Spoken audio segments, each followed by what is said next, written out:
মধ্যপ্রাচ্যে ইরানকে ঘিরে যুক্তরাষ্ট্র ও তার মিত্রদের সঙ্গে চলমান উত্তেজনা এখন শুধু সামরিক সংঘাতেই সীমাবদ্ধ নেই, বরং তা বৈশ্বিক শক্তির ভারসাম্য নিয়ে নতুন বিতর্কের জন্ম দিয়েছে।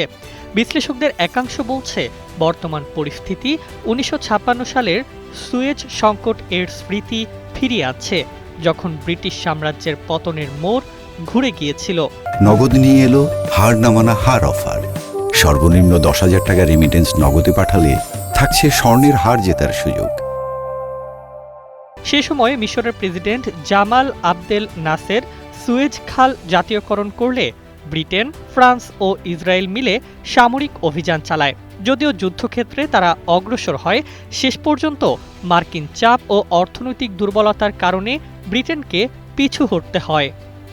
বিশেষ করে মার্কিন অর্থনৈতিক চাপ, পাউন্ডের ওপর আস্থা সংকট এবং আন্তর্জাতিক মুদ্রা তহবিলের ভূমিকা ব্রিটিশ সাম্রাজ্যের জন্য চূড়ান্ত ধাক্কা হয়ে দাঁড়ায়।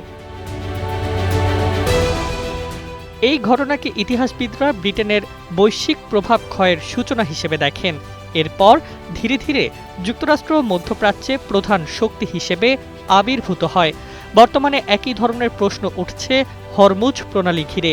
বিশ্বের মোট তেল ও গ্যাস সরবরাহের প্রায় ১/৫ এই জলপথ দিয়ে পরিবাহিত হয়। ফলে এখানে কোনো ধরনের অস্থিতিশীলতা দেখা দিলে তা সরাসরি বৈশ্বিক জ্বালানি বাজারে ধাক্কা দিতে পারে। বিশ্লেষকদের মতে, ইরান যদি সামরিক ও কৌশলগত অবস্থান থেকে এই প্রণালীতে চাপ সৃষ্টি করে এবং একই সঙ্গে লোহিত সাগরের নৌপথেও অস্থিরতা বাড়ে, তাহলে বিশ্ব বাণিজ্যে বড় ধরনের সংকট তৈরি হতে পারে। ইরানের কাছে এখন উন্নত ক্ষেপণাস্ত্র, ড্রোন সক্ষমতা এবং আঞ্চলিক নেটওয়ার্ক, সব মিলিয়ে পরিস্থিতি আগের চেয়ে ভিন্ন মাত্রায় পৌঁছেছে। একই সময়ে যুক্তরাষ্ট্রের অর্থনৈতিক চাপও আলোচনায় আসছে। বিশাল জাতীয় ঋণ, বৈশ্বিক সামরিক দায়বদ্ধতা এবং একাধিক সংঘাতে সম্পৃক্ততা ওয়াশিংটনের কৌশলগত ক্ষমতা নিয়ে প্রশ্ন তুলছে। বিশ্লেষকরা বলছেন, সুয়েজ সংকটে যেমন ব্রিটেন সামরিকভাবে শক্তিশালী হয়েও রাজনৈতিক ও অর্থনৈতিকভাবে পরাজিত হয়েছিল, তেমনি যুক্তরাষ্ট্র কেবল সামরিক শক্তি দিয়ে দীর্ঘমেয়াদী ফলাফল নিয়ন্ত্রণে সীমাবদ্ধতার মুখে পড়তে পারে।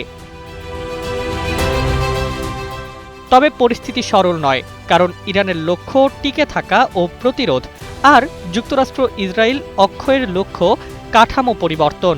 এই অসামঞ্জস্য সংঘাতে ফলাফল নির্ভর করবে কেবল যুদ্ধক্ষেত্র নয়, বরং অর্থনীতি, জ্বালানি প্রবাহ এবং আন্তর্জাতিক রাজনীতির ভারসাম্যের ওপর। বিশ্লেষকদের মতে, সুয়েজ যেমন একটি সাম্রাজ্যের পতনের সূচনা ছিল, হরমুজ হয়তো নতুন এক বাস্তবতার ইঙ্গিত দিচ্ছে, যেখানে কোনো একক শক্তির পূর্ণ আধিপত্য আর আগের মতো স্থায়ী নাও হতে পারে।